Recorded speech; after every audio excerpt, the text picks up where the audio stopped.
Do you remember this? The leftover from Korean restaurant. Today I'm gonna show you how to eat this as bibimbap. I'm gonna make fried eggs first.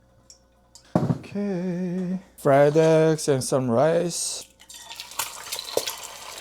Yeah, here's rice. I'm going to use a big bowl because we have to put all the side dishes and everything and mix. So we need a big bowl. Alright. Microwave it. I just made 콩나물 soup, like bean sprout soup. I just filmed it. And I'm going to have it with bibimbap together. While we're waiting for the rice, I'm gonna cut all of this into small pieces so when we eat, it's easy. Ooh, so much water. Look. Cut them. I feel like the cabbage is not okay, but everything else is fine. Okay, here's rice. Yeah, transfer all the banchans to the bowl. Fried eggs. 고추장, 고추장. Like a spoon of gochujang.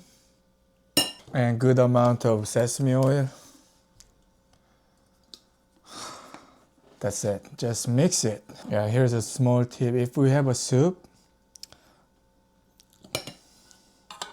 I have another spoon here. Yeah, put some soup in there so it's easy to mix. Oh wow, it's a lot. Actually a lot. This is actual bibimbap that Koreans actually eat at home. If you have any side dishes in your fridge, just take them out, put a little bit of everything and mix with gochujang and sesame oil. That's the bibimbap we actually eat at home. Look at that. I'm hungry.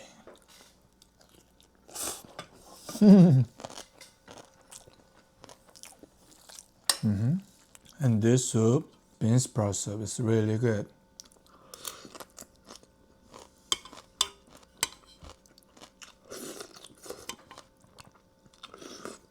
Wow. It's really easy to make. Boil bean sprout, add some minced garlic, a pinch of MSG, and then salt. Salt as your preference. Nothing fancy, not many things inside, but it's really good. Wow. This is how we eat bibimbap at home.